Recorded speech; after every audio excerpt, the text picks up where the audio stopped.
सुहाना जैन है। मैं दिल्ली में एक प्रैक्टिसिंग क्लिनिकल साइकोलॉजिस्ट हूँ और सबसे पहले मैं करुणा की पूरी टीम को बहुत बहुत धन्यवाद देना चाहती हूँ कि उन्होंने इतना ब्यूटीफुल स्टेप उठाया है मेंटल हेल्थ अवेयरनेस स्प्रेड करने के लिए और बहुत ज़्यादा एफर्ट्स लगे हैं इस चीज़ के लिए and really congratulations and thank you और मुझे ये अपॉर्चुनिटी प्रोवाइड करने के लिए भी बहुत बहुत थैंक्स। इससे पहले कि मैं आज का टॉपिक शुरू करूं, मैं एक चीज़ के बारे में बात करना चाहूँगी। जैसे कि हम सबको पता है कि कल एक बहुत बुरी खबर आई थी।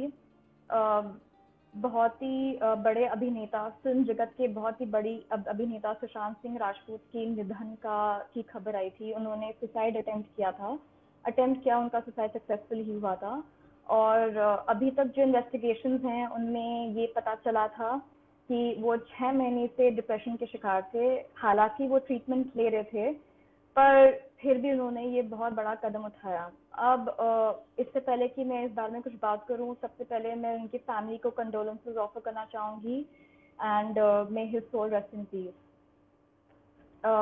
दोस्तों, बहुत ही ज़रूरी है कि हमें अपनी मेंटल हेल्थ को एड्रेस करना चाहिए। मुझे पता है कि हमारे समाज में आजकल स्टिग्मा इतना ज़्यादा है मेंटल हेल्थ को लेकर। हम किसी से बात करते हैं, हम किसी को अगर कहते हैं कि हमें डिप्रेशन है या घबराहट है या कोई भी मानसिक परेशानी है तो लोग बोलते हैं कि अरे इतनी छोटी सी बात है और तुम टैकल नहीं कर सकते हो क्या। हमें ये सोचना चाहिए कि जो मानसिक परेशानी है वो कोई भी शारीरिक परेशानी की तरह ही होती है। जैसे कोई शारीरिक परेशानी होती है, हम किसी डॉक्टर के पास जाते हैं, वैसे ही अगर कोई मानसिक परेशानी होती है तो हमें एक मानसिक चिकित्सक या क्लिनिकल साइकोलॉजिस्ट या साइकियाट्रिस्ट के पास जाना चाहिए। और मैंने अक्सर देखा अपनी प्रैक्टिस में कि बहुत सारे लोग होते हैं, बहुत सारे पेशेंट्स होते हैं, उनको बहुत ज़्यादा हिचक होती है थेरेपिस्ट के पास आने के लिए या साइकियाट्रिक मेडिसिन लेने के लिए भी बहुत ज़्यादा हिचक होती है। तो आप प्लीज़ अपने डॉक्टर से कंसल्ट करें। जो भी डाउट्स हैं आप प्लीज़ अपने डॉक्टर्स के साथ सारा जो भी आपके डाउट्स हैं वो डिस्कस करें, बहुत ज़रूरी होता है। क्योंकि इसके डर से अगर आप हेल्प नहीं लेंगे तो इससे कुछ फ़ायदा नहीं है। आप देख सकते हैं कि सुशांत सिंह राजपूत इतने सक्सेसफुल एक्टर थे, उन्होंने इतनी मेहनत की थी, उन्होंने इतनी ब्यूटीफुल मूवीज में काम किया था। अभी उनकी जो लेटेस्ट मूवी थी छिछोरे, उन्होंने सुसाइड पे कितना प्यारा मैसेज दिया था और उनकी परफॉर्मेंस को कितना ज़्यादा प्रेज भी किया था सबने। और फिर भी हमें नहीं पता कि वो किस दुविधा से गुजर रहे थे जो उन्होंने इतना बड़ा कदम उठाया।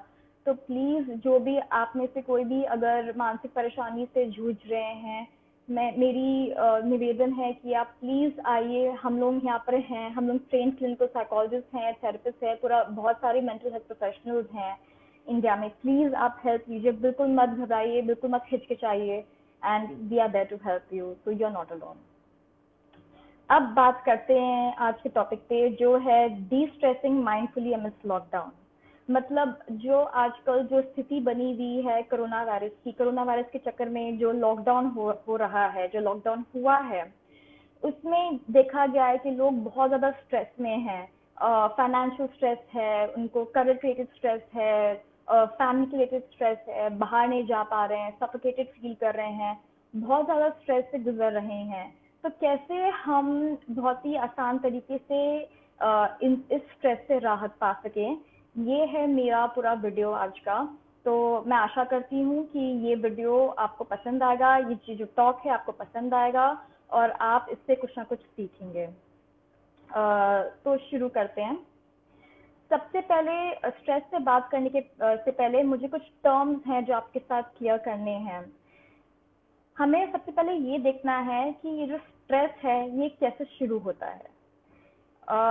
एक टर्म है हमारे मेडिकल टर्म्स में, हमारे साइकोलॉजिकल टर्म्स में एक टर्म है जिसको हम स्ट्रेसर के नाम से भी जानते हैं। तो स्ट्रेसर क्या होता है? स्ट्रेसर कोई भी ऐसा इवेंट है, कोई भी ऐसा सिचुएशन है एनवायरनमेंट में जो हमारी लाइफ में जो हमें परेशानी में डालता है।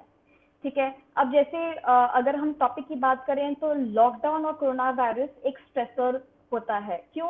क्योंकि जब से हमें पता चला है कि कोरोना वायरस नाम का एक बहुत ही डेडली वायरस है, जो बहुत कंटेजियस है, जो बहुत आसानी से हमें लग जाता है और बहुत ज़्यादा डेडली है, मतलब उसके बचने के चांस बहुत कम होते हैं, स्पेशली अगर आपकी इम्यूनिटी कॉम्प्रोमाइज्ड है तो बहुत मुश्किल होती है बचना। तो ये जो वायरस है, इसने बहुत ज़्यादा एक पैनिक, एक फियर, एक स्ट्रेस क्रिएट किया हुआ है और इस वायरस से बचने के लिए हम सब अभी लॉकडाउन में हैं।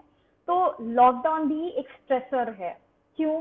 क्योंकि लॉकडाउन में क्या हो रहा है, हम लोग अपने काम पे नहीं जा पा रहे हैं, वर्क फ्रॉम होम में भी बहुत लोगों को दिक्कत हो रही है। ऐसा नहीं कि वर्क फ्रॉम होम वाले फिर भी कमा रहे हैं और बिजनेस वालों का भी नहीं चल रहा है बिजनेस। जो वर्क फ्रॉम होम वाले हैं उनके लिए क्या मुश्किल हो रही है, उनको काम भी संभालना पड़ रहा है, अपनी फैमिली भी देखनी पड़ रही है, अपना घर भी संभालना पड़ रहा है, तो बहुत मुश्किल हो रही है उन्हें भी, राइट। तो ये एक बहुत बड़ा स्ट्रेसर है। प्लस इसके साथ साथ करियर को लेकर, अब जो बच्चे हैं जिनके एग्जाम्स डिले हो गए हैं, कुछ बच्चे तो ऐसे थे जो कहीं और जाना चाहते, जो काफी टाइम से अब्रॉड जाना चाह रहे थे अपनी डिग्री के लिए, वो अब नहीं जा पा रहे हैं, तो अभी वो बहुत ज्यादा दुविधा में है, बहुत ज्यादा वो एंक्शियस हैं, बहुत ज्यादा स्ट्रेस्ड आउट है। ठीक है। तो स्ट्रेसर कोई सा भी एक ऐसा इवेंट या सिचुएशन होता है जो कि हमारी लाइफ में परेशानी पैदा करता है, दुविधा पैदा करता है। ठीक है। तो इसे हम स्ट्रेसर कहते हैं।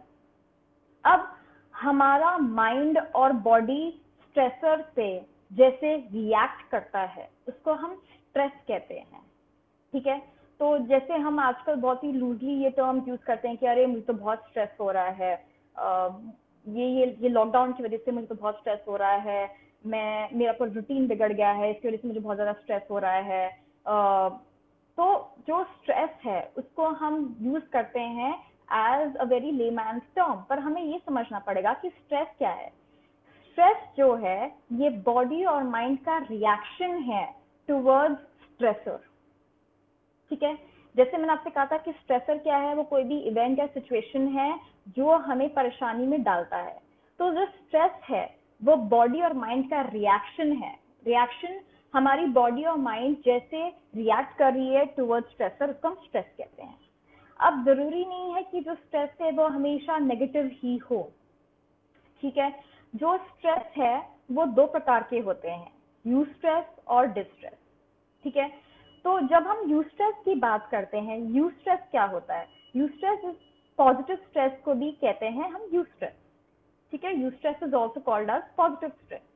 मतलब मान लीजिए हमें एग्जाम के लिए जाना है, लेट्स से हमारे 2 दिन में हमारे पेपर हैं।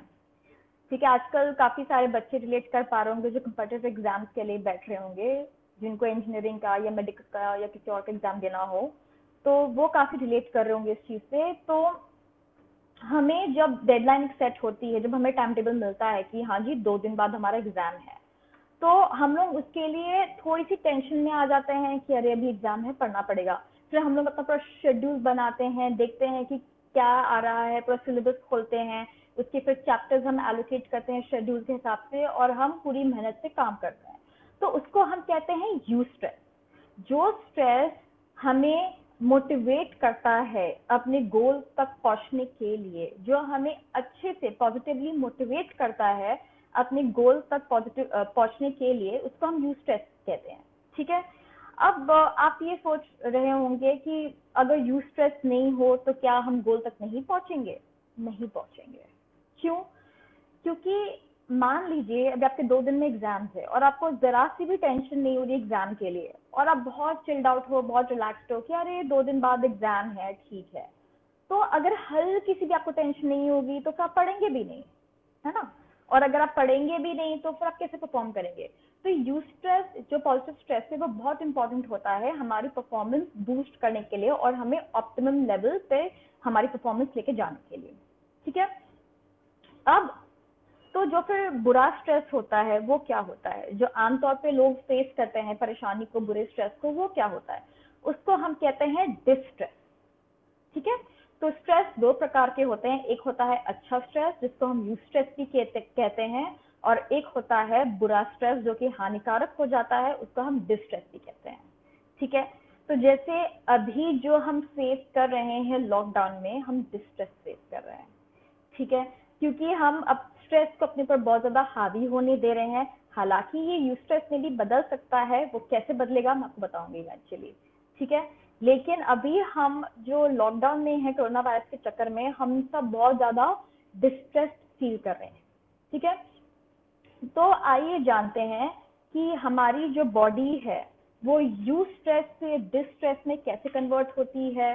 जब भी स्ट्रेसर आता है तो हमारी बॉडी के अंदर क्या रिएक्शंस होते हैं, हमारी माइंड और बॉडी के अंदर क्या चेंजेस होते हैं, आइए उसको जानते हैं।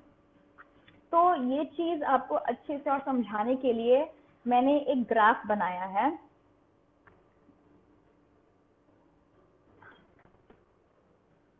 ठीक है। ये मैंने ग्राफ बनाया है जिसके हेल्प से आप बहुत ही आसानी से, आई थिंक अभी आपको ग्राफ विजिबल होगा, यस। तो ये जो ग्राफ है इसको हम कहते हैं general adaptation syndrome, general adaptation syndrome, ठीक है। ये एक बहुत ही प्रसिद्ध अपने जमाने में एक एंडोक्रिनोलॉजिस्ट थे, डॉक्टर हैंस सेलिए। उन्होंने 1936 में ये स्ट्रेस का ग्राफ दिया था जिसको हम जनरल अडेप्टेशन सिंड्रोम भी कहते हैं। तो आप जैसे देख सकते हैं ये टाइमलाइन प्लॉटेड है, ठीक है। ये स्ट्रेस का कंटिन्यूड एक्सेस है और ये बॉडी का रिएक्शन है। ये जो आप देख सकते हैं ये लाइन, ये बॉडी का रिएक्शन है, ये माइंड और बॉडी का रिएक्शन है टुवर्ड्स स्ट्रेस। तो इस ग्राफ में जैसे कि आप देख सकते हैं 3 फेजेस हैं, फेज 1, फेज 2, फेज 3। तो क्या होता है कि जब हमारे लाइफ में कोई स्ट्रेसर आता है, ठीक है, हमारे लाइफ में जब कोई स्ट्रेसर आता है जिसको लेट्स से अभी लॉकडाउन है, कोरोना वायरस है, वो हमारे लाइफ का एक स्ट्रेसर है, ठीक है। तो हमारे लाइफ में जब स्ट्रेसर होता है तो हमारी बॉडी सबसे पहले क्या करती है, वो अलार्म रिएक्शन फेज में जाती है, ठीक है। तो कोरोना वायरस हमें पता चला कि 18 मार्च को ये अनाउंस हो गया कि 25 मार्च से लॉकडाउन है, कि कोरोना वायरस इंडिया में आ गया है और हम सब एकदम से बहुत ज्यादा स्ट्रेस में आ गए क्योंकि तब हमारी बॉडी फेज 1 में चली गई, अलार्म रिएक्शन स्टेज। अब ये अलार्म रिएक्शन स्टेज में क्या होता है, आइए इसके बारे में थोड़ा सा जानते हैं। तो जब अलार्म रिएक्शन स्टेज जो होती है, तो जैसे स्ट्रेसर आया कोरोना वायरस का, तो एकदम से क्या हुआ, हमारी बॉडी में हमारी बॉडी में जो हमारा ब्रेन होता है ना, उसमें नर्वस सिस्टम होता है, ठीक है। एक होता है सेंट्रल नर्वस सिस्टम, एक होता है पेरिफेरल नर्वस सिस्टम, ठीक है। अब मैं बहुत डिटेल्स में सेंट्रल और पेरिफेरल में नहीं जाऊंगी, बस इतना बताऊंगी कि जो पेरिफेरल नर्वस सिस्टम है उसमें एक नर्वस सिस्टम होती है जिसको हम कहते हैं सिंपैथेटिक नर्वस सिस्टम, ठीक है। तो जब सिंपैथेटिक नर्वस सिस्टम एक्टिवेट हो जाती है तो हमारे ब्रेन में एक ऑर्गन है जिसको हम कहते हैं हाइपोथैलेमस, ठीक है। हाइपोथैलेमस एक ऑर्गन है हमारे ब्रेन में जो कॉर्टिकोट्रोपिक रिलीजिंग हार्मोन रिलीज करता है, ठीक है।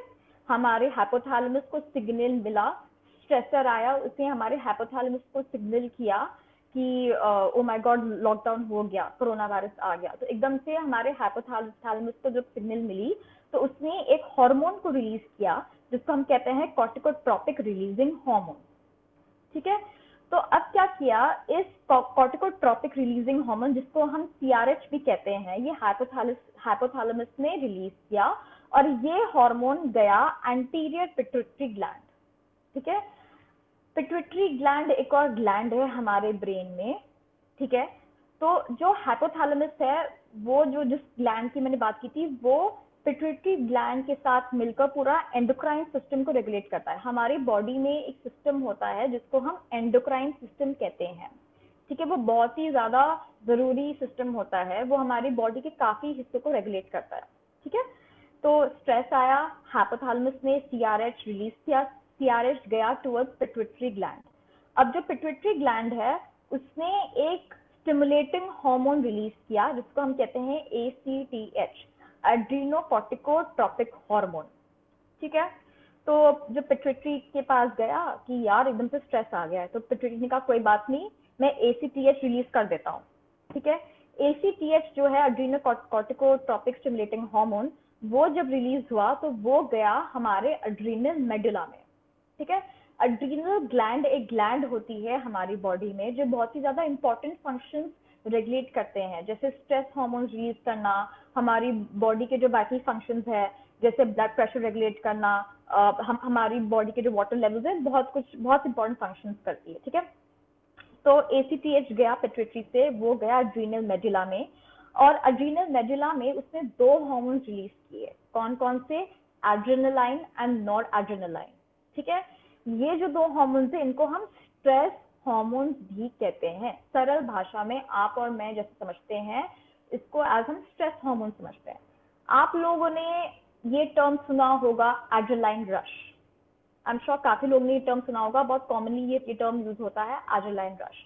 तो एड्रेनालाइन रश क्या होता है? एकदम से जैसे बहुत सारे लोग हैं हम में से जिनको एडवेंचर का बहुत शौक होता है, जिनको बंजी जंपिंग का बहुत शौक होता है, स्काई डाइविंग का शौक होता है, या एकदम से कुछ लोग होते हैं ना जिनको हॉन्टेड जगहों में जाने का शौक होता है। मतलब मैंने सुना है कि बहुत सारे लोग होते हैं, हम में से एडवेंचरस काफी सारे लोग हैं। तो उनको उस चीज का शौक क्यों होता है?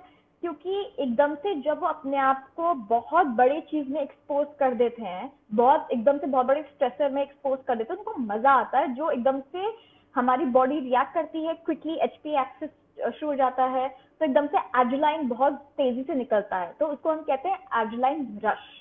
तो जो एड्रेनालाइन रश निकलता है, कुछ लोगों को वो रश बड़ा मजा आता है, तो वो लोग एडवेंचर स्पॉट्स करते हैं, ठीक है। लेकिन जब हम आमतौर पे हम स्ट्रेस में होते हैं, जैसे अभी लॉकडाउन का जो स्ट्रेस चल रहा है, तो क्या हुआ हमारी बॉडी में? हमें न्यूज आई कि कोरोना वायरस इंडिया में आ चुका।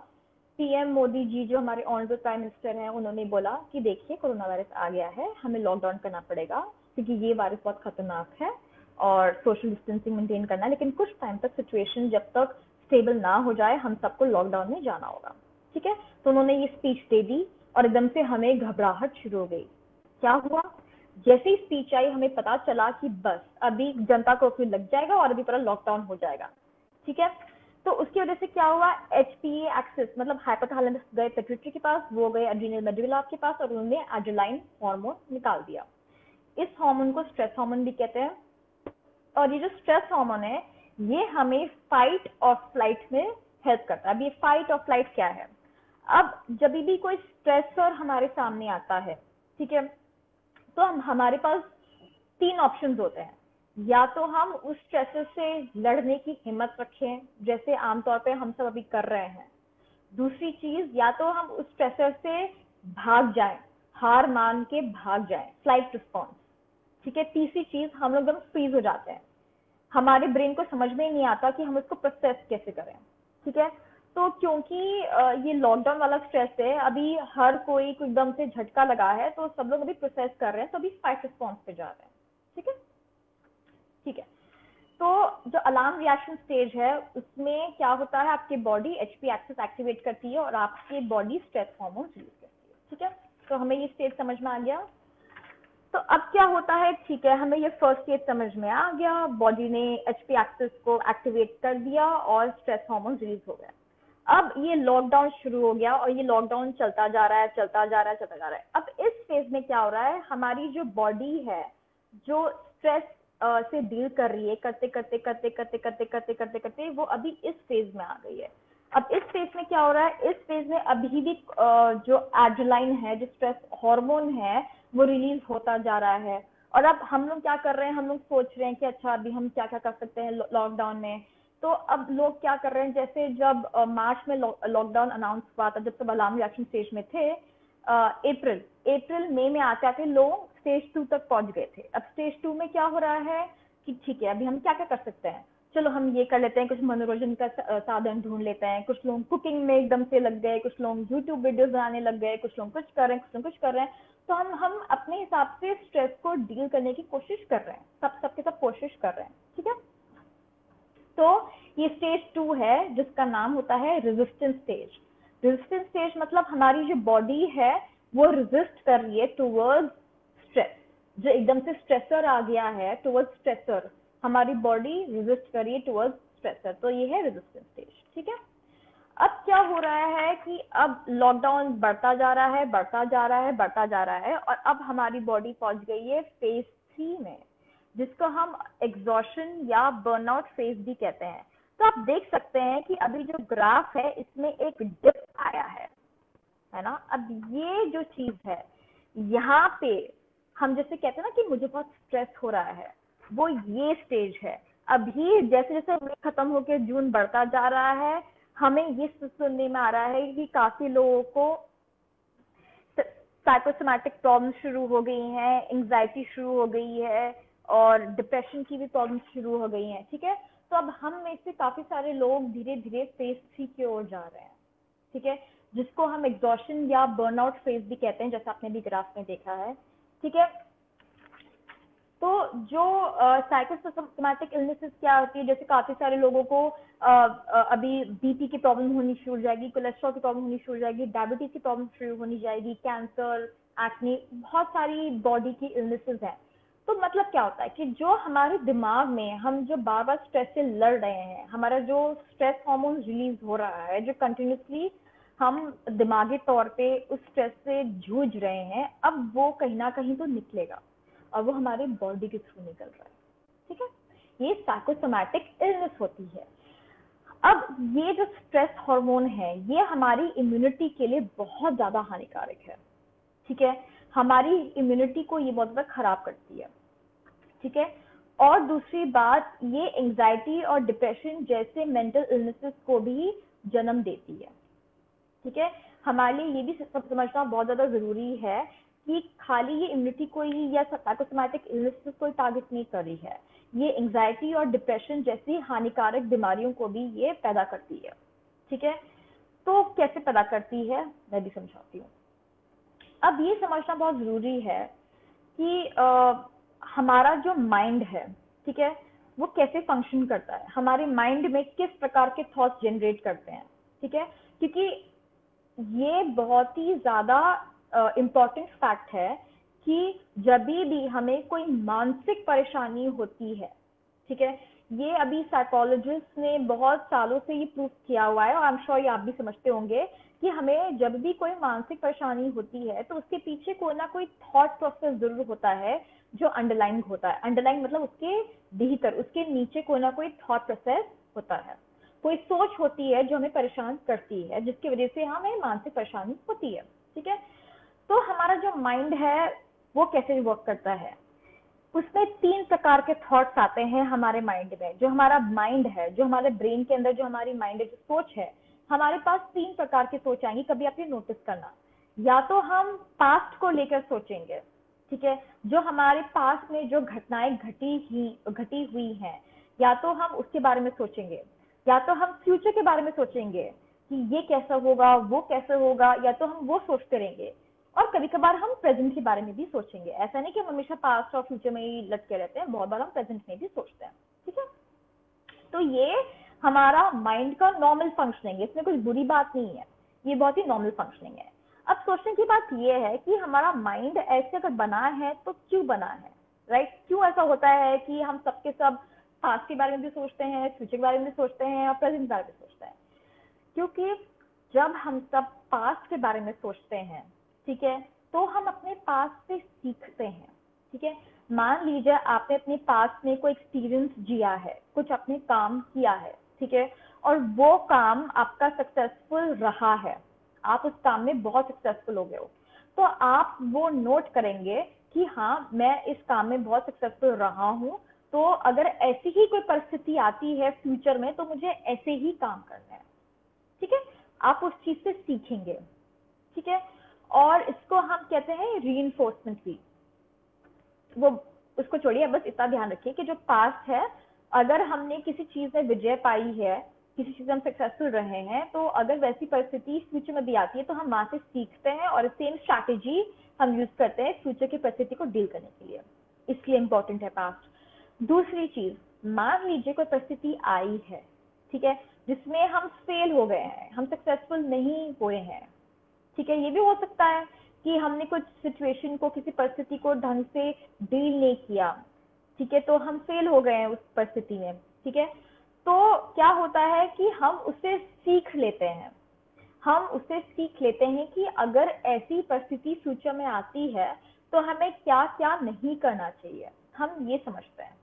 ठीक है, और फिर हम कोई दूसरी स्ट्रैटेजीज, कोई दूसरे प्लान सोचते हैं उस परिस्थिति को डील करने के, क्योंकि हमने प्लान ए किया वो प्लान वर्क नहीं किया, तो अभी हमें कौन सा प्लान वर्क करना है। इसलिए पास्ट के थॉट्स आना बहुत जरूरी है। और प्लस पास्ट में कुछ मेमोरीज होती हैं, कुछ मीठी मीठी यादें होती हैं जो हम लोगों के साथ बिताते हैं और हमें फिर अच्छा लगता है, हमें फील गुड भी होता है ना। तो इसलिए पास्ट जरूरी है। अब फ्यूचर क्यों जरूरी है? ठीक है, पास्ट का तो समझ में आ गया कि हम सीख ले रहे हैं या हम उसी चीज को कंटिन्यू कर रहे हैं। तो फ्यूचर क्यों जरूरी है? फ्यूचर बहुत जरूरी है क्योंकि हमें शॉर्ट टर्म और लॉन्ग टर्म गोल्स को प्लान करने में हेल्प करता है। अब ये शॉर्ट टर्म लॉन्ग टर्म क्या है ये? ठीक है, शॉर्ट टर्म गोल्स वो हैं, जैसे हम जब सुबह उठते हैं तो हमें से कुछ है जो हम टू डू लिस्ट बनाते हैं। टू डू लिस्ट मतलब आज का कार्यक्रम क्या है। ठीक है, तो जैसे आज हम सुबह उठे, फिर आज हमें घर के कुछ काम करने हैं, अगर हम शादीशुदा हैं तो हमें बच्चों को स्कूल छोड़ना है, या हमें मीटिंग्स करनी है, या हमें पढ़ाई करनी है। सबके अपने अपने दिनचर्या रहता है।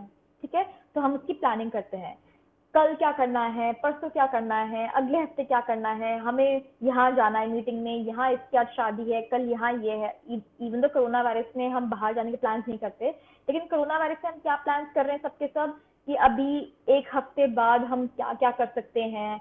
चलो हम अभी कुछ मनोरंजन का काम करते हैं, कोई बिजनेस आइडिया सोच रहे हैं, कोई नया कहीं और जॉब कर सकते हैं, कोई यूट्यूब वीडियोस बना सकते हैं, बहुत कुछ है करने को। ठीक है, तो ये हमारे सारे शॉर्ट टर्म गोल्स हैं। अब शॉर्ट टर्म गोल्स के बारे में हम कैसे सोच पा रहे हैं? क्योंकि हमारी जो माइंड है वो फ्यूचर थॉट जनरेट करने की क्षमता रख रही है। ठीक है, अभी अगर हम लॉन्ग टर्म गोल्स के बारे में बात करें तो फिर लॉन्ग टर्म गोल्स क्या होता है? हम अगले साल क्या करेंगे, हम आज से 2 साल बाद क्या करेंगे, हम आज से 5 साल बाद क्या करेंगे। तो लॉन्ग टर्म गोल्स जरूरी क्यों है? शॉर्ट टर्म गोल का समझ में आ गया कि हाँ ठीक है, चलो आज क्या करना है, कल क्या करना है, हमें इसकी प्लानिंग करनी है। तो फिर लॉन्ग टर्म गोल्स के बारे में क्यों सोचे हैं? क्योंकि लॉन्ग टर्म गोल में, लॉन्ग टर्म जो हमारी मिशन है लाइफ का, ठीक है, हम अपने आप को 5 साल बाद कहाँ देख रहे हैं। मैं बहुत ही सक्सेसफुल बिजनेसमैन बनना चाहता हूँ, मैं 3 साल बाद अपनी ग्रेजुएशन की टॉपर बनना चाहती हूँ। हम एक कुछ बहुत बड़ा गोल हम अपने लाइफ में देख रहे हैं। अब जरूरी नहीं है कि हमें टॉपर या सक्सेसफुल बनना है। लेट्स से मैं 5 साल बाद सेटल होना चाहती हूँ। बहुत सारे सबके अपने अपने मिशन होते हैं, सबके होते हैं। ठीक है, चाहे कोई किसी भी प्रोफेशन में हो, सबके लॉन्ग टर्म मिशन होते हैं।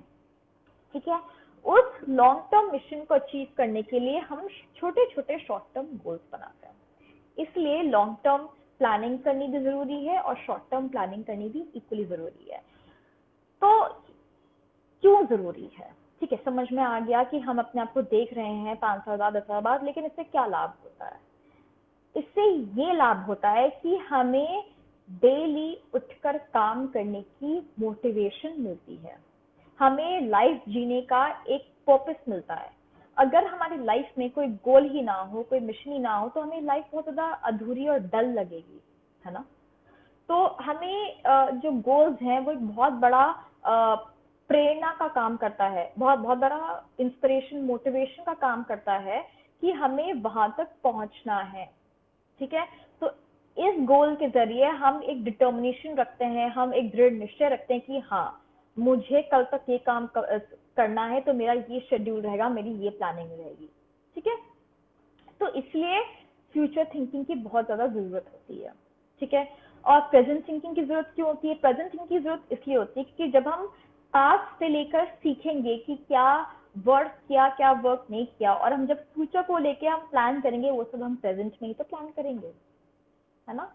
अगर हमें फ्यूचर में हमारे कोई गोल्स है, कोई मिशन है, उसके बारे में कोई प्लानिंग करनी है, तो वो हम कैसे प्लानिंग करेंगे, किस आधार पे प्लानिंग करेंगे? कुछ पास्ट एक्सपीरियंसेस हुए होंगे, उसी के आधार पे तो प्लान कर सकते हैं कि हाँ मैंने ये पढ़ा था दो दिन पहले कि इस पर्सन ने ये काम किया तो उसको अचीवमेंट मिली, तो मैं भी क्यों ना कुछ ऐसा करूं। तो हमने पास्ट के बारे में कुछ सोचा, उसके बेसिस पे हमने प्रेजेंट में स्ट्रैटेजी बनाई टू अचीव अ फ्यूचर। इसीलिए past, present, future thoughts are equally important. ठीक है, तो ये तो हमें क्लियर हो गया कि माइंड में 3 टाइप के थॉट्स आते हैं, पास्ट, प्रेजेंट, फ्यूचर, और वो थॉट्स इम्पोर्टेंट क्यों हैं हमें समझ में आ गया। बहुत बहुत बढ़िया। लेकिन अब ये समझना है कि तो फिर मेंटल इलनेस कैसे हो रही है? अगर ये थॉट्स हमारे दिमाग में आ रहे हैं तो how is this explaining the cause of mental illness? ठीक है, प्रॉब्लम कहाँ आती है? प्रॉब्लम यहाँ आती है जब हम पास्ट और फ्यूचर को लेके ओवर थिंकिंग करें और नेगेटिव ओवर थिंकिंग करें। अब मैं इसके बारे में थोड़ा सा आपको डिटेल में समझाऊंगी बिकॉज ये एस्पेक्ट बहुत जरूरी है। ठीक है, अब मैंने आपसे कहा था कि ब्रेन का जो फंक्शन है वो ये है कि हम पास्ट के बारे में थॉट जनरेट करें, फ्यूचर के बारे में करें। तो जो पास्ट के थॉट्स है, कभी कभार हम सबके लाइफ में ये हुआ होगा कि हमें पास्ट को लेकर बहुत ज्यादा हमें रिग्रेट्स हुए होंगे। हाय मैंने ऐसा क्यों किया, हाय मैंने वहां क्यों किया, हाय अगर मैं उस काम को ऐसा कर देता या कर देती तो शायद मैं और सक्सेसफुल होता, तो शायद मैं ये कर पाता, उसने मेरे साथ ऐसा क्यों किया, मुझे ये करना चाहिए था। बहुत रिग्रेट्स होते हैं। ठीक है, तो इसके बारे में हमें जब नेगेटिव विचार आते हैं कि मुझे ऐसा नहीं करना चाहिए था, मुझे वैसा नहीं करना चाहिए था, तो जब ये नेगेटिव थॉट्स आते हैं और ये आते रहते हैं, एक आध बार आके खत्म हो गए ऐसे थॉट्स नहीं है, ये जब कंसिस्टेंटली, जब ये बार बार हम नेगेटिव थिंकिंग सोचते रहते हैं तो इससे क्या होता है, हमें मायूसी होती है, हमें सैडनेस होती है, हम बहुत ज्यादा लो फील करते हैं, काम काज में मन नहीं लगता, हमें बहुत थकान महसूस होती है। थकान महसूस क्यों होती है? क्योंकि हम थक जाते हैं। बार बार हम लोग अपने रिग्रेट्स के ऊपर, हम अपने पास्ट के ऊपर, जो चीज फेल हो गई, जो चीज हम नहीं कर पाए, हमारी जो कामयाबियां होती हैं, उसके बारे में सोच सोच के हम इतने ज्यादा परेशान हो जाते हैं कि हम मेंटली एग्जॉस्ट हो जाते हैं, हम मेंटली थक जाते हैं, मानसिक तौर पे हम बहुत ज्यादा थकान महसूस करते हैं। ठीक है, तो अगर आप बहुत ज्यादा सैड हो, बहुत लोगों को की भूख प्यास मिट जाती है, बहुत लोगों को पहले जिस एक्टिविटी में, जिस चीजों में रुचि थी, अब वो रुचि भी खत्म हो जाती है। ठीक है, लगता है कि यार मैं तो किसी काम का नहीं हूँ, मैं हेल्पलेस हूँ, मैं होपलेस हूँ, मेरा फ्यूचर भी खराब है, मुझे कोई हेल्प भी नहीं कर सकता, मेरी कोई मदद भी नहीं कर सकता। तो ये चीज, ये जो नेगेटिव थॉट्स हैं पास्ट को लेकर, जब ये लगातार आती रहें, लंबे समय तक आती रहें और हमारी लाइफ में डिस्टर्बेंस क्रिएट करें, इन थॉट्स की वजह से हम ना ही सो सकते हैं, ना ही उठ सकते हैं, ना ही कुछ खा सकते हैं, ना ही पी सकते हैं। बार बार हमें अपने आप से कभी कभार बहुत गिल्ट महसूस होती है, गुस्सा होता है, इरिटेशन होता है। इसकी वजह से हमारी सोशल लाइफ प्रॉब्लम हो जाती है, हमारी जो फ्रेंड्स हैं उनके साथ फाइट्स होती है, पेरेंट्स के साथ फाइट्स होती है, बहुत लाइफ खराब हो जाती है, करियर छूट जाता है, जॉब छूट जाता है, बहुत बहुत दिक्कत होती है। और ये जब प्रॉब्लम होती है तो इसको हम डिप्रेशन का नाम दे देते हैं। ठीक है, अब हमें एक आइडिया लग गया कि डिप्रेशन क्या है। ठीक है, तो क्या सारी मानसिक बीमारियां डिप्रेशन है? नहीं, सारी मानसिक बीमारियां डिप्रेशन नहीं होती। ठीक है, ये हमें समझना बहुत ज्यादा जरूरी है, क्योंकि डिप्रेशन टर्म इतना ज्यादा कॉमनली यूज हो चुका है कि किसी को कुछ भी मानसिक परेशानियां होती है, हम बोलते हैं यार इसको डिप्रेशन हो गया था। नहीं, हर मानसिक बीमारी डिप्रेशन नहीं होती। ठीक है, लेकिन जो मैंने अभी अभी लक्षण बताए, अगर वो लक्षण हो रहे हैं तो वो डिप्रेसिव सिम्टम्स में आते हैं फॉर श्योर। ठीक है, और अगर आपको ये सिम्टम्स आ रहे हैं, प्लीज मानसिक चिकित्सक के पास जाइए, एक साइकेट्रिस्ट, एक साइकोलॉजिस्ट के पास जाइए। हम यहाँ पर हैं आपकी हेल्प करने के लिए, and it is treatable, manageable, इसका इलाज है। ठीक है, अब जैसे मैंने कहा था कि पास्ट को लेकर जो थॉट्स, उससे बीमारियां कैसे होती है, मैंने आपको बता दिया। अब फ्यूचर को लेकर जो थॉट्स, जो मैंने आपको भी समझाया था कि हमारा माइंड फ्यूचर में कैसे काम करता है। अब अगर फ्यूचर को लेकर नेगेटिव थॉट्स होता है तो फिर वो क्या होता है? बहुत बार, अब जैसे अगर मैं लॉकडाउन की बात करूं, क्योंकि मेरा लॉकडाउन टॉपिक है, लॉकडाउन में हम सबको फ्यूचर को लेकर बहुत परेशानी हो रही है। कोरोना वायरस की दवाई आएगी कि नहीं, वैक्सीन रेडी होगा कि नहीं, लॉकडाउन खुलेगा कि नहीं, मुझे डर लग रहा है कि मुझे कहीं वायरस तो नहीं लग गया। ठीक है, लोगों को बहुत चिंता हो रही है फ्यूचर को लेकर, मेरा करियर का क्या होगा फ्यूचर में, मेरा फाइनेंस का क्या होगा फ्यूचर में, मेरा बिजनेस का क्या होगा फ्यूचर में, बहुत सारी प्लान्स मेरे खराब हो गए फ्यूचर को लेकर, अब क्या होगा, क्या होगा, मुझे घबराहट हो रही है, मुझे बेचैनी हो रही है, मुझे डर लग रहा है कि कहीं मैं यहाँ फेल तो नहीं कर जाऊं, कहीं मेरा प्लान तो नहीं खराब हो जाए, कहीं मेरी अपॉर्चुनिटीज तो नहीं छिन जाए। क्या मुझे जॉब से निकाल दिया जाएगा, फिर क्या होगा, fear of losing job, fear of touching virus, और बार बार घबराहट की अगर अगर अगर मुझे वायरस लग गया तो फिर मैं मर जाऊंगा, मेरा इलाज नहीं हो पाएगा, है ना। तो ये सारे जो नेगेटिव थॉट्स हैं फ्यूचर को लेकर, भविष्य को लेकर, जो ये कांस्टेंट नेगेटिव थॉट्स हैं भविष्य को लेकर, ठीक है, ये आज के थॉट्स नहीं है, ये बार बार लगातार ये थॉट्स हमारे दिमाग में आए जा रहे हैं, काफी समय तक ये थॉट्स हमारे दिमाग में आए जा रहे हैं। ऐसा नहीं है कि अभी ये थॉट आया फिर चला गया, काफी लंबे समय तक ये थॉट्स आए जा रहे हैं। इस थॉट की वजह से हमें घबराहट हो रही है, हमें चिंता हो रही है, हमें पेट में अजीब अजीब सा लगता है, दिल धड़कता है, स्वेट हो रही है, बहुत ज्यादा हम तनाव में हैं, ठीक है। इस घबराहट को हम एंजाइटी कहते हैं, ठीक है। ये डिप्रेशन नहीं है, ये एंजाइटी है, ठीक है। तो क्या हो रहा है कि लॉकडाउन में दो चीजें बहुत प्रोमिनेंट हो रही हैं, या तो हमें डिप्रेशन हो रहा है या तो हमें एंजाइटी हो रही है। अब हम जब एंजाइटी की बात करें तो जो एंजाइटी है, जो ये एंजाइटी मानसिक बीमारी है, ये बहुत सारे रूप लेती है। जनरलाइज एंजाइटी डिसऑर्डर मतलब क्या है कि लॉकडाउन में मेरा काम कैसे चलेगा, मेरी पर्सनल लाइफ का क्या होगा, मेरे मेरे घर बार का क्या होगा, मेरे बहुत सारी करियर को लेके परेशानी, हाय मेरे माँ बाप को ना हो जाए, हाय मेरे इसको ना हो जाए। जब हम बहुत सारी चीजों को लेकर हम जब परेशान होते रहते हैं तो हमने जनरलाइज कर दी परेशानी, तो उसका हम जनरलाइज एंजाइटी कहते हैं। बैठे बैठे हमें सोच चलते रहते हैं, नेगेटिव थॉट्स फ्यूचर को लेकर आते रहते, उससे हम बहुत ज्यादा परेशान हो गए, ठीक है। तो ये जनरलाइज एंजाइटी डिसऑर्डर कहते हैं। दूसरी चीज क्या है, फोबिया, जो मेरे बहुत दिल के करीब है। तो फोबिया जो बीमारी है वो क्या होती है, इंटेंस फियर जो कि इरेशनल है।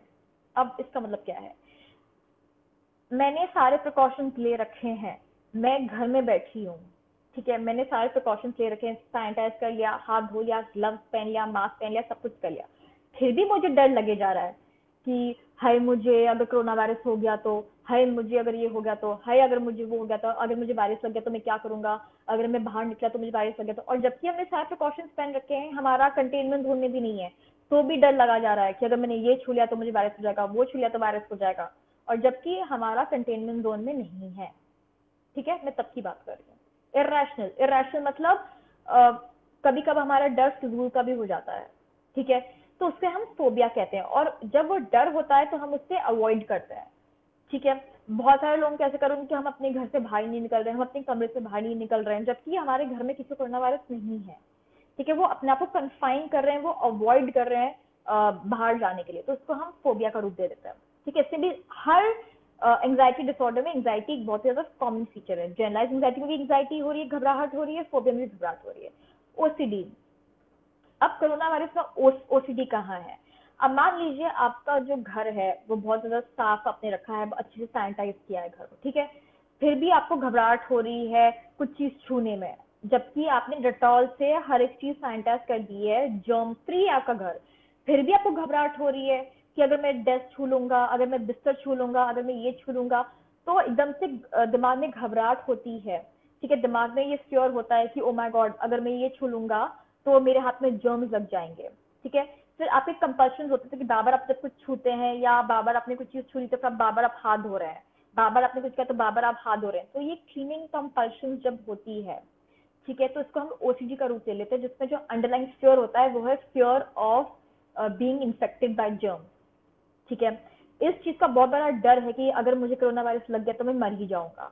हमारा ब्रेन ये सोचना भूल जाता है इस घबराहट में कि हो सकता है कि आपकी इम्यूनिटी अच्छी हो, आप सर्वाइव कर जाएं। ऐसा तो है नहीं कि 100% सब मर ही रहे हैं, बहुत लोग जी भी रहे हैं, और हमारे भारत में तो काफी लोग जी रहे हैं, है ना। तो हो सकता है आपकी इम्यूनिटी अच्छी, आप सर्वाइव कर जाए, या हो सकता है कि आपको वायरस हो ही ना, जरूरी थोड़ा ना कि आपको वायरस होगा ही। अगर आप कोई भी सरफेस टच कर रहे हैं और अगर आपने प्रिकॉशंस लिए हुए हैं तो जरूरी नहीं है कि आपको वायरस होगा, लेकिन हमारा दिमाग इतना घबराता है कि हम ये सोच लेते कि नहीं, मुझे तो वायरस तो सारी दुनिया को छोड़ के मुझे ही होना है, ठीक है। तो ये हमारा ओसीडी का रूप ले लिया इसने, ठीक है। तो ऐसे ही मेरा कहने का मतलब ये है कि जब भी हमारे दिमाग में फ्यूचर को लेकर घबराहट पैदा हो जाती है और वो बहुत ज्यादा एक्सेसिव लेवल तक घबराहट बढ़ जाती है, तो वो एंजाइटी का रूप ले लेती है। हमारी वो सोच जो फ्यूचर को लेकर है वो एंजाइटी का रूप ले लेती है। ठीक है, तो अभी हमें समझ में आ गया है, ये हमें एक मोटा मोटी हमें हिसाब लग गया है कि हमारा जो ब्रेन है वो कैसे फंक्शन कर रहा है। ठीक है, वो पास्ट में जब जा रहा है तो कैसे फंक्शन कर रहा है, जब वो फ्यूचर में जा रहा है तो वो कैसे फंक्शन में कर रहा है, और कैसे ये जो नॉर्मल थॉट्स हैं ये मानसिक परेशानी का रूप कैसे लेते हैं। ठीक है, तो बहुत जरूरी है कि ये जो थॉट्स हैं ये नेगेटिव थॉट्स होते हैं। कोई भी इंसान पॉजिटिव थॉट से तो घबराता नहीं है, हर कोई नेगेटिव से थॉट से घबरा रहा है ना, या तो पास्ट के या तो फ्यूचर के।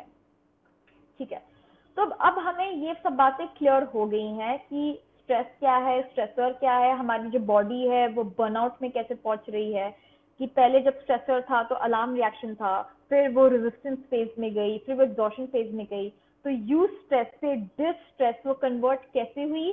जब अलार्म रिएक्शन स्टेज था, जब फेज 1 था, तो तब वो यू स्ट्रेस में थी, और फिर स्ट्रेसर बनता रहा, हमारी बॉडी झूठती रही और एकदम से बॉडी ने गिव अप कर दिया, तो वो बर्नआउट में चली गई, वो डिस्ट्रेस में चली गई। ठीक है, मैं बार बार ये कॉन्सेप्ट इसलिए दोहरा रही हूँ बिकॉज ये स्ट्रेस का कॉन्सेप्ट बहुत जरूरी है समझने के लिए कि हमारी बॉडी कैसे डील कर रही है। ठीक है, तो अब हमें समझ में आ गया है कि डिप्रेशन कैसे होता है, एंजाइटी कैसे होती है, और स्ट्रेस कैसे होता है, हमारी माइंड और बॉडी रिएक्ट कैसे कर रही है। ठीक है, अब मैंने एक बहुत जरूरी कॉन्सेप्ट आपको पहले कहा था कि जो स्ट्रेस है, जो स्ट्रेस हार्मोन है, वो हमारी इम्यूनिटी को अटैक करता है। ठीक है, वो हमारी इम्यूनिटी को अटैक करता है। ये साइंटिफिकली प्रूव हो चुका है बहुत सारी स्टडीज में कि जो स्ट्रेस हार्मोन है वो हमारी इम्यूनिटी को कम कर देता है। ठीक है, इम्यूनिटी क्या होती है, हमारी बॉडी की जो वायरस से, जो प्रॉब्लम से लड़ने की क्षमता होती है, इसको हम इम्यूनिटी कहती है। ठीक है, तो जैसे हमें अगर कुछ वायरस हो गया, या हमें कुछ बैक्टीरिया हो गया, कुछ इन्फेक्शन हो गया, हमें कुछ भी आमतौर पे हमें बहुत सारी चीजें होती रहती है, लेकिन हमें इफेक्ट नहीं करती क्योंकि हमारी बॉडी की इम्यूनिटी स्ट्रांग है। बहुत बार ये बोला गया है कि कोरोना वायरस में जिनकी इम्यूनिटी अच्छी है वो जल्दी रिकवर कर रहे हैं, जिनकी इम्यूनिटी खराब है वो जल्दी रिकवर नहीं कर रहे हैं। तो ये क्या है कॉन्सेप्ट, इसका मतलब ये है कि अगर हमारी बॉडी में जो हमारा इम्यून सिस्टम है, ठीक है, जो इम्यून सिस्टम है वो क्या सिस्टम है, इम्यून मतलब हम उस बीमारी से, उस चीज से अच्छे से लड़ पा रहे हैं। ठीक है, तो वो जो इम्यून सिस्टम है अगर वो एकदम पीक पे चल रहा है, मतलब हमारा जो इम्यून सिस्टम है वो बहुत ज्यादा अच्छे से काम कर रहा है, तो कोई भी वायरस आता है हमारी बॉडी उससे आराम से लड़ लेती है। ठीक है, लेकिन अगर हमारा इम्यून सिस्टम कॉम्प्रोमाइज हो रहा है, अगर वो बहुत ज्यादा वीक पड़ गया है, तो कोई भी वायरस आता है वो आसानी से हमारी बॉडी में अटैक कर लेती है। ठीक है, तो जो स्ट्रेस है, जो हमारी मानसिक परेशानियों में जो हमारे स्ट्रेस हार्मोन्स हैं वो हमारे इम्यून सिस्टम को वीक कर देता है। तो जब इम्यून सिस्टम वीक हो जाता है तब क्या होता है, आसानी से हमें वायरस अटैक करता है। इसीलिए मैंने आज का टॉपिक चुना, क्योंकि हम सब इतने स्ट्रेस में आ रहे हैं, हमें डिस्ट्रेस होना, मतलब हमें स्ट्रेस को मैनेज करना आना चाहिए, क्योंकि स्ट्रेस से आप क्या कर रहे हैं, आप खाली एंजाइटी और डिप्रेशन से ही नहीं जूझ रहे हैं, आप अपनी बॉडी को वीक कर रहे हैं, आप अपने इम्यून सिस्टम को खराब कर रहे हैं। और अगर आपका इम्यून सिस्टम खराब हो गया तो कोरोना वायरस से लड़ना थोड़ा मुश्किल है। ठीक है, ठीक है, तो अब हमें समझ में आ गया कि हमें स्ट्रेस के बारे में क्यों समझना है और हमें स्ट्रेस को क्यों डील करना है, क्योंकि हमें अपना इम्यून सिस्टम स्ट्रांग रखना होगा और हमें डिप्रेशन और एंजाइटी से अपने आप को बचाना होगा। तो कैसे बचा सकते हैं, क्या कोई इलाज है? हाँ, इलाज है, और मैं आपको आज बहुत ज्यादा सरल तरीका बताऊंगी इससे डील करने के लिए। आपको कोई मेडिकेशन की जरूरत नहीं है, आपको कोई बहुत ज्यादा हाई लेवल थेरेपी की जरूरत नहीं है, आप अपने आप भी डील कर सकते हैं। बहुत ही क्विक टिप है। तो एक कॉन्सेप्ट है दोस्तों जिसको हम कहते हैं माइंडफुलनेस।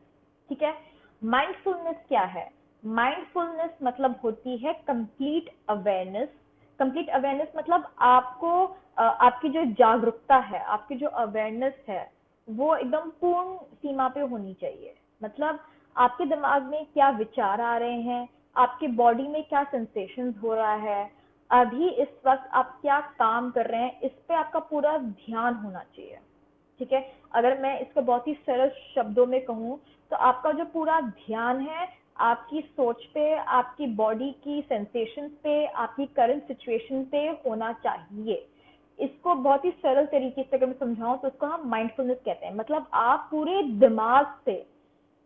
दिमाग से आप अभी प्रेजेंट मोमेंट में हैं। तो इससे क्या लाभ होता है, क्यों हमें माइंडफुल रहना चाहिए? आपको याद होगा मैंने अभी कुछ कुछ समय पहले बताया था कि हमारा जो दिमाग है वो 3 मोड में काम करता है, पास्ट, प्रेजेंट और फ्यूचर। हम अगर पूरी क्षमता से प्रेजेंट को जिएंगे तो ही हम जो भी परिस्थितियां आ रही हैं, जो भी परेशानियां आ रही हैं हमारी प्रेजेंट में, तो ही तो हम उससे अच्छे से लड़ पाएंगे। अगर हमारी बॉडी तो प्रेजेंट में, लेकिन हमारा माइंड अगर पास्ट और फ्यूचर में भाग रहा है, तो क्या हम कोई भी परेशानी से अच्छे से जी सकते हैं, अच्छे से उसको बीट कर सकते हैं? नहीं कर सकते, है ना। तो बहुत जरूरी है कि हमारा जो माइंड है वो प्रेजेंट में 100% होना चाहिए, तभी हम कोई भी परेशानी को अच्छे से उसका हल निकाल सकते हैं। ठीक है। तो उसका हल कैसे निकलेगा? अब हम जब प्रेजेंट में फोकस कर रहे हैं, प्रेजेंट में हैं, तो मान लीजिए अभी लॉकडाउन की परिस्थिति आई है, तो हम इस लॉकडाउन से कैसे निकलें, इसके बारे में हम प्लानिंग कर सकते हैं, हम स्ट्रैटेजी बना सकते हैं कि अच्छा ठीक है, लॉकडाउन के बाद हमें ये काम करने हैं, हम वो काम के गोल्स बना सकते हैं, उन गोल्स को कैसे अचीव करना है, हम उसकी पूरी लिस्ट बना सकते हैं कि ठीक है, मैंने गोल ए ये लिखा, गोल बी ये लिखा, गोल सी ये लिखा, हमने पूरी लिस्ट बनाई। अब उन गोल्स को अचीव करने के लिए मुझे क्या क्या स्ट्रैटेजीज करनी होगी, हम वो प्लानिंग कर सकते हैं, और वो हम तभी कर सकते हैं जब हमारा माइंड प्रेजेंट में हो, है ना। दूसरी चीज, आपको बहुत टाइम से मन करता होगा कोई हॉबी कल्टीवेट करने के लिए कि मैं सिंगिंग करूं, मैं डांसिंग करूं, मैं पेंटिंग करूं, मैं कुछ भी करूं। ठीक है। तो हमारी जो लाइफ है इतनी ज्यादा भाग दौड़ में गुजर गई कि हमें कभी वो हॉबीज पूरी करने का मौका ही नहीं मिला। तो हम ये टाइम यूटिलाइज कर सकते हैं उन हॉबीज को पूरा करने के लिए, और उन हॉबीज को मन से पूरा करने के लिए। और वो टाइम यूटिलाइज कैसे होगा? जब हम माइंडफुल रहेंगे, जब हम उसी हॉबी में फोकस रहेंगे, तो ही हम अपनी वो हॉबीज पूरी कर सकते हैं। तीसरी चीज, जब हम माइंडफुल रहेंगे तो ही तो हम फैमिली के साथ टाइम स्पेंड कर पाएंगे। अब कितना हुआ है कि हम अपने काम के चक्कर में हम अपने परिवार वालों के साथ हम टाइम ही नहीं स्पेंड कर पाए। तो परिवार वालों के साथ बॉन्ड करिए, टाइम स्पेंड करिए, हंसी मजाक करिए, हा हा ही करिए। तो क्या होगा? आपका दिमाग भी हल्का रहेगा और आपका दिमाग उस कोरोना वायरस से डाइवर्ट हो जाएगा। ठीक है। तो ये सब बातें तो सुनने में बहुत अच्छी लग रही है कि हाँ जी प्लानिंग करो, माइंड डाइवर्ट करो, टाइम स्पेंड करो, लेकिन इतनी ज्यादा मैं स्ट्रेस में हूँ कि मैं ये कर ही नहीं पा रहा हूँ या कर ही नहीं पा रही हूँ, तो अपने दिमाग को ट्रेन कैसे करें? तो हम जब माइंडफुलनेस की बात करते हैं, जैसे मैंने आपसे कहा कि माइंडफुलनेस मतलब आप प्रेजेंट मोमेंट में रहिए, तो इसकी हम लोग ट्रेनिंग भी करते हैं। अब माइंडफुलनेस बेस्ड ब्रीदिंग, ठीक है, माइंडफुलनेस बेस्ड ब्रीदिंग होती है टेक्निक, एक टेक्निक होती है माइंडफुलनेस बेस्ड योगा। हाँ जी, योगा एक बहुत ही ज्यादा पावरफुल टूल माना गया है जो स्ट्रेस, एंजाइटी, डिप्रेशन इन सब से आसानी से डील कर सकता है। ठीक है। तो जो जब हम योगा करते हैं, योगा में क्या क्या करते हैं? जब हम प्राणायाम करते हैं, ब्रीदिंग टेक्निक्स करते हैं, आजकल बाबा रामदेव जी बहुत छा रहे हैं टीवी पे कि जी आप भ्रामरी करो, आप अनुलोम विलोम करो, आप ये प्राणायाम करो। ठीक है। तो अगर हम प्राणायाम करते हैं, आसन करते हैं, मेडिटेशन करते हैं, तो हमें डी स्ट्रेस कैसे होता है? बहुत सारी रिसर्च हुई हुई है अमेरिका में जो ये बताती है, अमेरिका में and all over the world में, इंडिया में भी रिसर्चेज हुई हैं जो हमें ये बताती हैं कि जब हम योगा करते हैं, योगा मतलब खाली आसन नहीं, जब हम प्राणायाम करते हैं, योगा योगा करते हैं, और हम जब मेडिटेशन करते हैं और उसको हम माइंडफुली करते हैं, खाली ऐसा ऐसा नहीं कि हाँ जी आपने हाथ ऊपर किया, नीचे किया, दाएं किया, बाएं किया, और फिर आप सोचते हैं कि जी मेरा तो स्ट्रेस कम नहीं हो रहा है। तो जब हम ये सब पूरी अपनी अटेंशन से करते हैं, माइंडफुली हम ये सारे प्रैक्टिसेस करते हैं, पूरी अवेयरनेस के साथ करते हैं, तो क्या होता है? हमारे दिमाग का जो पैरासिम्पैथेटिक नर्वस सिस्टम होता है, जो रिलैक्सेशन के लिए रिस्पॉन्सिबल होता है वो एक्टिवेट होता है, तो इसलिए हमें इंस्टेंट रिलैक्सेशन और काम डाउन मिलता है। एक तो ये पॉजिटिव इफेक्ट होता है। दूसरा, हमारे ब्रेन में एक लोब है जिसको हम प्री फ्रंटल कॉर्टेक्स भी कहते हैं, वो फ्रंटल लोब के अंदर प्री फ्रंटल कॉर्टेक्स होता है, वो एक्टिवेट होता है। तो जब प्री फ्रंटल कॉर्टेक्स जो है वो हमारे ब्रेन का वो हिस्सा है जो planning, judgement, reasoning, decision making, हमारे इन सब में बहुत ज्यादा हेल्प करता है। प्लानिंग मतलब हम प्लान करते हैं जब दिनचर्या की, उसमें हेल्प करता है। रीजनिंग, हम जब कुछ काम करते हैं, कुछ लॉजिक के साथ काम करते हैं, उसमें हेल्प करता है। कोई डिसीजन बनाना है उसमें हेल्प करता है। तो योगा ये स्ट्रक्चर को एक्टिवेट करता है। इसके साथ साथ वो एमिगडाला को भी एक्टिवेट करता है, लिम्बिक सिस्टम। एमिगडाला क्या होता है, वो हमारा ब्रेन का इमोशनल सेंटर होता है, जो हमारे ब्रेन के जो इमोशंस हैं, घबराहट है, खुशी है, जो भी इमोशंस हमारे अंदर है उसको रेगुलेट करता है। तो इन शॉर्ट रिसर्च ये सजेस्ट करती है कि आप जब योगा करते हैं ना, तो क्या होता है कि आपका जो माइंड है वो काम तो हो ही जाता है, रिलैक्स तो हो ही जाता है, उसके साथ साथ बैलेंस में आ जाता है, सेंटर में आ जाता है, आप फोकस बनाते हैं, आप काम को अच्छे से कर सकते हैं, एकदम काम माइंड के साथ, रिलैक्स माइंड के साथ आप अपने डिसीजंस बना सकते हैं। इसीलिए योगा, ब्रीदिंग, ये सब करना बहुत जरूरी है, वो भी माइंडफुली। ठीक है, तो ये आपकी ट्रेनिंग है, योगा करना माइंडफुली आपकी ट्रेनिंग है। ठीक है, तो जब आप योगा को पूरी फुल अवेयरनेस के साथ करते हैं, तो अगर ट्रेनिंग है तो मतलब क्या होता है, इसका क्या रिजल्ट होता है? इसका रिजल्ट ये आता है कि आपको आदत हो जाती है कि आप अपने लाइफ के हर काम को फुल अवेयरनेस के साथ करो। तो अभी आप सोचिए, अगर आप अपने लाइफ की हर एक काम को फुल अवेयरनेस के साथ करेंगे तो क्या चमत्कार होगा, आप अपने हर काम में 100% देंगे। ठीक है, आप अपने हर काम को 100% डेडिकेशन से करेंगे। ठीक है, तो जब आपने हर काम को 100% डेडिकेशन से किया है तो काम अच्छा ही होगा, है ना? तो इसीलिए बहुत जरूरी है कि हम माइंडफुली हर एक काम करें, जिसके लिए हम कुछ टेक्निक्स करें जो हमें ट्रेन करेगा to be more mindful in nature. तो मैं आपको अभी एक बहुत ही ज्यादा इजी टेक्निक बताऊंगी जिसको हम माइंडफुल ब्रीदिंग कहते हैं। ये बहुत ही क्विक टेक्निक है। मैं ये चाहूंगी जो मुझे लाइव देख रहे हैं वो मेरे साथ ये टेक्निक करें, क्योंकि आपको बहुत बहुत अच्छे रिजल्ट्स आएंगे, बहुत इंस्टेंट रिलीफ आएगा। ठीक है, तो जो ये माइंडफुलनेस ब्रीदिंग है, अगर आपको ये टेक्निक आ गई तो उसके साथ साथ आप माइंडफुली ओम चैंटिंग भी कर सकते हैं, भ्रामरी भी कर सकते हैं, सूर्य प्राणायाम कर सकते हैं, बहुत ही ब्यूटीफुल इफेक्ट आता है। तो पहले मैं आपको एक सिंपल माइंडफुलनेस बताऊंगी। तो ये करने के लिए ये आप रोज सुबह कर सकते हैं, बहुत ही अच्छा इफेक्ट आएगा। प्लीज आप मेरे साथ करिए। तो अपनी जो पीठ है उसको हमेशा स्ट्रेट रखेंगे, और अगर आप कुर्सी पे बैठे हैं आप अपने पैर को नीचे रख सकते हैं कुर्सी से, या उसको आप फोल्ड करके, जिसको हम सुखासन भी कहते हैं, उसमें बैठ सकते हैं, जिसको हम अलौती पलौती मार के बैठना उसको भी कहते हैं। तो आप बहुत ही कंफर्टेबली बैठ जाइए अपने चेयर पर। ठीक है, और आप अपने हाथ को इस मुद्रा में, ज्ञान मुद्रा कहते हैं, इस मुद्रा में बना के आप ऐसे करके अपने लैप पे रख लीजिए। अपनी जो आपकी जो नीज है, घुटने हैं, उनके ऊपर अपने हाथ को ऐसे करके प्लेस कर दीजिए।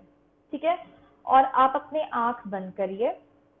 ठीक है, अभी आपको कुछ नहीं करना है, आपको बहुत ही सरल सा काम करना है कि आपको अपनी आंख बंद रखते हुए आपको अपनी जो सोच है, जो अपनी जो माइंड है, उसको बस अपनी सांसों पे केंद्रित रखना है। ठीक है, अपनी माइंड को अपनी सांसों पे केंद्रित रखिए, और अभी हम गहरी सांस लेंगे। सांस अंदर और बाहर।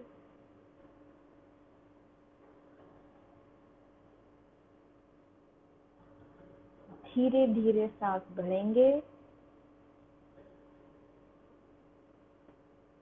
और धीरे धीरे सांस छोड़ेंगे। वापस लेंगे सांस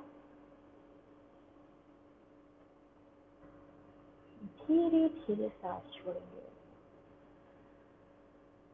ध्यान रहे हम जब सांस ले रहे हैं और सांस छोड़ रहे हैं तब हमारा जो ध्यान है वो पूरी तरह हमारी सांस पर ही केंद्रित होना चाहिए। हम पूरी तरह अपनी सांस पर ही फोकस कर रहे हैं। अब इस समय हमारा दिमाग अगर कहीं और भटक रहा है तो बहुत स्वाभाविक है। तो तब हमें क्या करना है, हमें बहुत ही आराम से इस चीज़ की अवेयरनेस होनी चाहिए कि हमारा दिमाग कहीं और भटक रहा है और हम अपने दिमाग को वापस अपनी सांसों के ऊपर लेकर आ जाएं।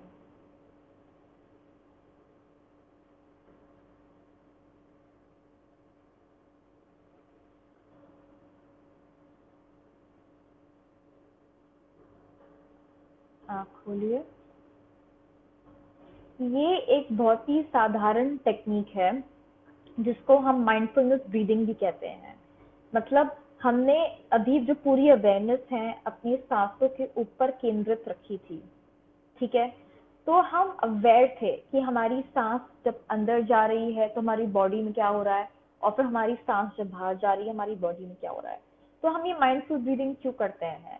अक्सर देखा गया है कि जब हमें कोई मानसिक तनाव होता है हमारी ब्रीदिंग में प्रॉब्लम आती है। एक तो रीजन वो है कि जब हम अच्छे से सांस अंदर लेंगे और सांस बाहर लेंगे तो हमारी माइंड बहुत ज्यादा काम, रिलैक्स्ड और अच्छा रहता है।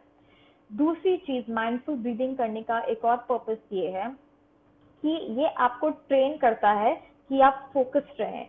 आप जितना माइंडफुल ब्रीदिंग करेंगे उतनी जल्दी आप फोकस्ड रहना सीखेंगे, ठीक है। मैं ये देख रही हूँ कि हमारे कुछ और दर्शक जुड़ रहे हैं, तो मैं आपके लिए एक और लास्ट टाइम ये माइंडफुल ब्रीदिंग सेट करूंगी। आप प्लीज जो नए दर्शक जुड़े हैं आप भी करिए, बहुत अच्छा लगता है, ठीक है। इस बार मैं एक ट्विस्ट के साथ करूंगी, इस बार हम अनुलोम विलोम के साथ करेंगे, ठीक है। तो वापस आप अपनी पीठ स्ट्रेट रखिए, आंख बंद करिए, हाथ को आप इस मुद्रा में रखेंगे, ठीक है। एक नॉस्ट्रिल से अपने बाएं नाक से सांस लें,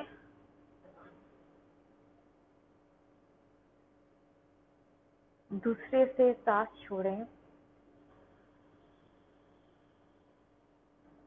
फिर दाएं से सांस भरें, बाएं से छोड़ें। याद रहे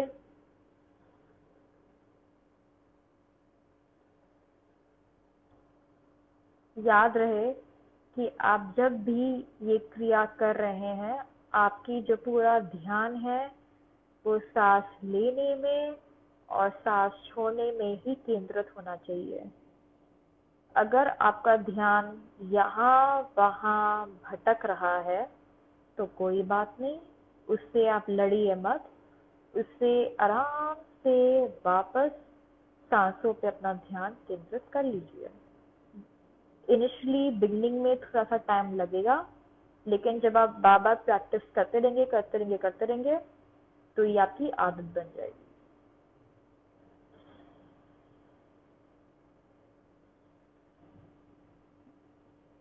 और जब ये आपकी आदत बन जाएगी तो फिर आप ही नोटिस करेंगे कि आप कुछ भी काम कर रहे हैं उसको आप बहुत अच्छे से फुल अवेयरनेस के साथ माइंड से काम कर रहे हैं।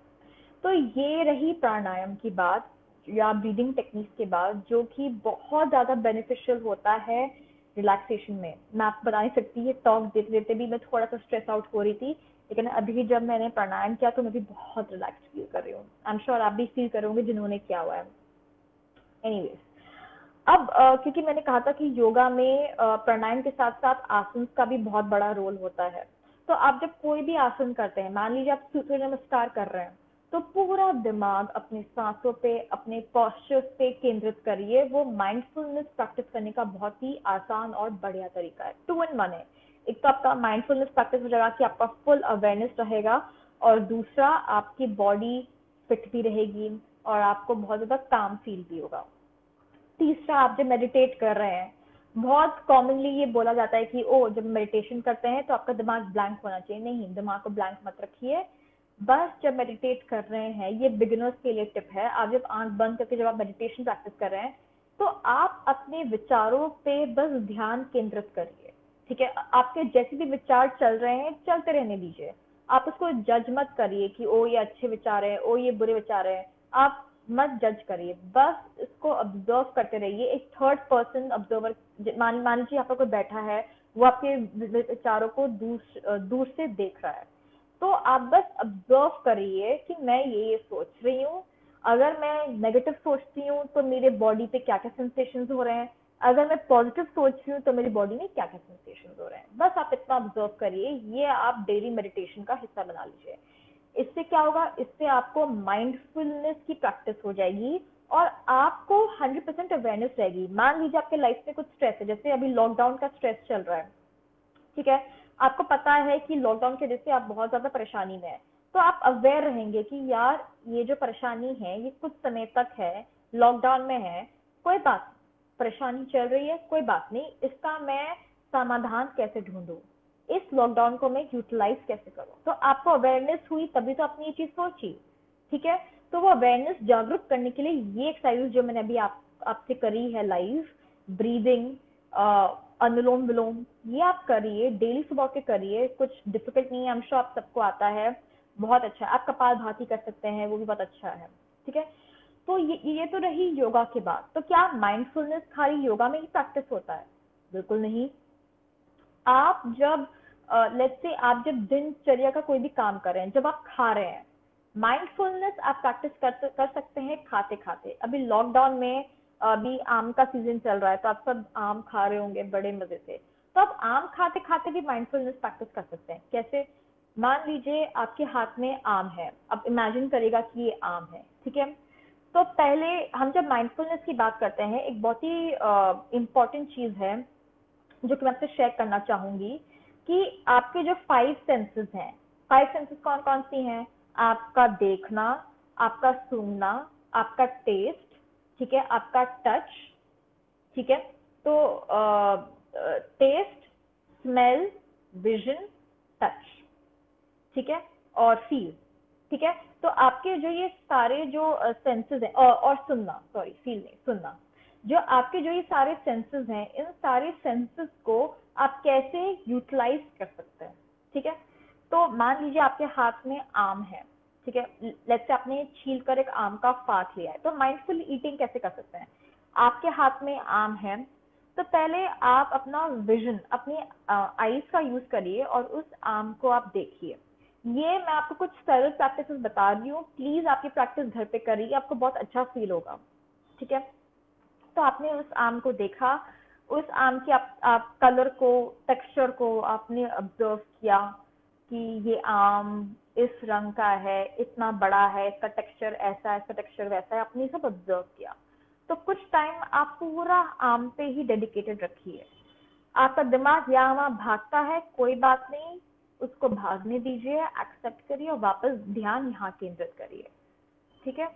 उसके बाद आपने वो फांक दूसरे हाथ में लिया और उसको आपने फील किया उस आम को, तो आपका टच सेंसेशन एक्टिवेट हुआ है, आप फील कर रहे हैं उस आम को कि अच्छा उसका ऐसा टेक्सचर है, उसका ऐसा शेप है, आपने उसको फील किया।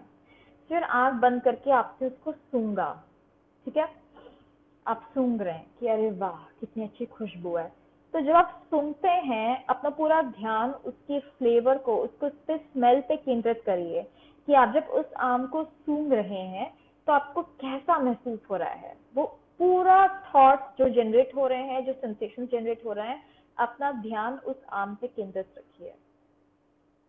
तो आपने वो आम सूंघा और जब कुछ टाइम तक आपने वो आम सूंघा, उसके बाद आपने वो आम का फाक अपने मुंह पे रखा और अभी तक खाया नहीं है, उसको अपने मुंह पे रखा है, तो आपके मुंह के अंदर वो आम है, तो उस आम के फ्लेवर को, उस आम की मिठास को, खटास को फील करिए, उसको महसूस करिए कि वो आम कैसा फील हो रहा है, खट्टा है, मीठा है, फ्लेवर बहुत ही बढ़िया है उस आम का। जब आपके मुंह का सलाइवा उस आम के पीस को टच कर रहा है तो उससे जूसेस सिक्रीट हो रहे हैं, उसको थोड़े टाइम तक महसूस करिए।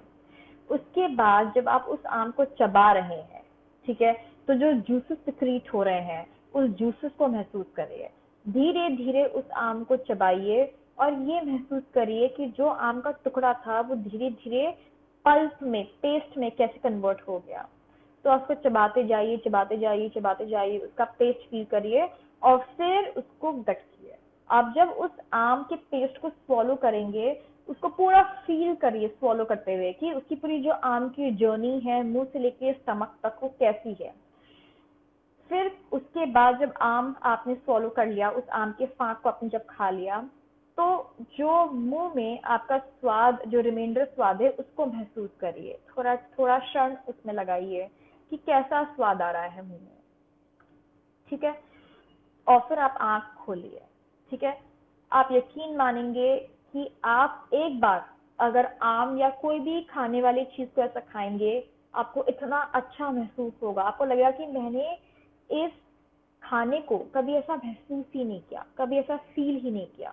बहुत आनंद आता है और आप उसी समय पूरे फोकस्ड हैं अब में कि मैं अभी आम खा रहा हूँ। तो आपका पूरा फोकस उस आम पे है, ना कि परेशानियों पे। तो आपको इतना अच्छा महसूस होगा, आप लाइफ को करीब से एक्सपीरियंस करेंगे। क्योंकि दोस्तों, लाइफ एक बार मिलती है, ठीक है, तो उस लाइफ को करीब से महसूस करना बहुत जरूरी है ना, वरना लाइफ जीने में क्या रस, है ना। तो आप ये प्रैक्टिस कर सकते हैं, ये आम के साथ साथ आप पानी के साथ भी कर सकते हैं, कोई भी खाने के पदार्थ के साथ आप ये कर सकते हैं।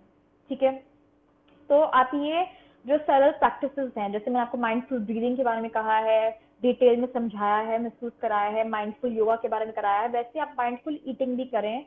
बहुत अच्छा लगता है, बहुत अच्छा महसूस होता है। इसको आप डेली करें, डेली एक फाक खाएं आम का और अच्छे से खाएं। ठीक है, तो आप जब ये खाएंगे, जब आप ये टेक्निक यूज करेंगे माइंडफुलनेस का, तो आप देखेंगे कि कुछ टाइम में आप इतने अवेयर हैं, अपनी करंट में, और आप जो सिचुएशन है, जैसे लॉकडाउन की, कोरोना वायरस की जो सिचुएशन है, वो आपके कंट्रोल में है, वो आपके हाथ में है, और आप उसको डील करने की 100% क्षमता रखते हैं। तो आपको हताश महसूस नहीं होगा। जो आपका फेज 2 था ना, रेजिस्टेंस फेज, वो लंबे समय तक खिंचता रहेगा। मैं ये नहीं कर रही हूँ कि मैं ये कह नहीं रही हूँ कि आपके लाइफ से स्ट्रेस खत्म हो जाएगा, नहीं। स्ट्रेस रहेगा, कोरोना वायरस रहेगा, लॉकडाउन रह सकता है, ये परिस्थिति रहेगी, लेकिन आपको इन परिस्थितियों से डील करने की क्षमता वो बढ़ जाएगी। आप बहुत जल्दी परेशान नहीं होंगे। ठीक है, तो माइंडफुलनेस बहुत ही मैजिकल, बहुत ही अच्छी टेक्निक है, इसको आप जरूर प्रैक्टिस करिए, बहुत अच्छा रिजल्ट मिलेगा। इंस्टेंट स्ट्रेस रिलीज होगा। प्राणायाम करिए, भ्रामरी करिए, योगासन करिए, डेली सुबह उठ के बस 15 मिनट लगा दीजिए। मैं ये नहीं कह रही हूँ कि उठ के आप 1-1.5 घंटा योगा करते हैं तो बहुत अच्छा है, नहीं कर सकते तो 15 मिनट लगाइए, लेकिन जरूर करिए। मेडिटेशन हो सकता है तो करिए, वरना जो भी आप खा रहे हैं, जैसे मैंने आपको अभी एक एग्जांपल दिया था आम के फाक का, वैसे ही उसको माइंडफुली जरूर खाइए। एक एक फाक या एक कोई बिस्किट है या एक कोई आइटम आप करिए। ठीक है, या तो ब्रेकफास्ट भी खा सकते हैं, लंच भी, डिनर भी। आप जब अपना खाना माइंडफुली खाते हैं ना, तो आपका पेट जल्दी भी भरता है, क्योंकि आप ये रियलाइज करते हैं कि जब मेरा ध्यान खाने पे नहीं होता, तो मैं माइंडलेसली बहुत कुछ खा जाता हूँ। ठीक है, तो जब माइंडफुली आप खाना खाएंगे, तो आपका पोर्शन कंट्रोल भी रहेगा। ठीक है, सबसे बड़ी चीज, जब आप ये प्रैक्टिस करते रहेंगे, आप स्ट्रेस फ्री रहेंगे। ठीक है, आपको बहुत 2 in 1 फायदा होगा। एक, दिमाग काम होगा, बहुत ज्यादा आपको अच्छा महसूस होगा, और 2, स्ट्रेस को झेलने की क्षमता बढ़ेगी, आपकी अवेयरनेस बढ़ेगी, आपका फोकस बढ़ेगा, और आपको लाइफ जीने का तरीका आ जाएगा, और जो मजा है ना लाइफ के, आप वो लेंगे। ठीक है, तो दोस्तों, ये था मेरा talk on destressing mindfully amidst lockdown. मैं आशा करती हूँ कि आपको बड़ा मजा आया होगा इस टॉक में। मैंने अपनी तरफ से पूरी कोशिश की कि मैं आपको बहुत ही आसान तरीके से और अच्छे से, मजेदार तरीके से समझाऊं। कोई भी आपको क्वेरीज हैं, प्लीज आप टीम को रीच करिए, वो जरूर मुझे आपकी क्वेरीज पास ऑन करेंगे, और मैं उसको आपको हल भी बता दूंगी। I am very I be more than happy to help you with your queries. जो भी सवाल हैं, जो भी प्रॉब्लम्स है, प्लीज शेयर करिए। और जाते जाते एक बात मैं जरूर कहूंगी कि प्लीज, कुछ भी मानसिक परेशानी है, उससे भागिए मत, उसका डट कर उसका सामना करिए। मेंटल हेल्थ प्रोफेशनल्स जो अवेलेबल हैं, उनके पास प्लीज जाइए। कोई बुरी बात नहीं है, अगर आपको कोई मानसिक परेशानी है, उसके लिए मदद लेना कोई बुरी बात नहीं है। इसका मतलब ये नहीं कि वो आप कमजोर हैं, नहीं, आप कमजोर नहीं है, आप बहुत स्ट्रांग है, इसलिए आप स्ट्रांगली उसको फेस कर रहे हैं। मानसिक परेशानी के लिए हेल्प लेना ना बहुत बहादुरी की बात होती है, क्योंकि आपने ये एक्सेप्ट किया है कि मुझे कुछ प्रॉब्लम्स हैं, और एक्सेप्टेंस सबसे बड़ी चीज होती है लाइफ की, ये आप हमेशा याद रखिए। ठीक है, तो खुश रहिए, स्वस्थ रहिए, रिलैक्स रहिए और पीसफुल रहिए, and that's it. Thank you so much for your time. Stay happy, stay healthy, stay mindful, and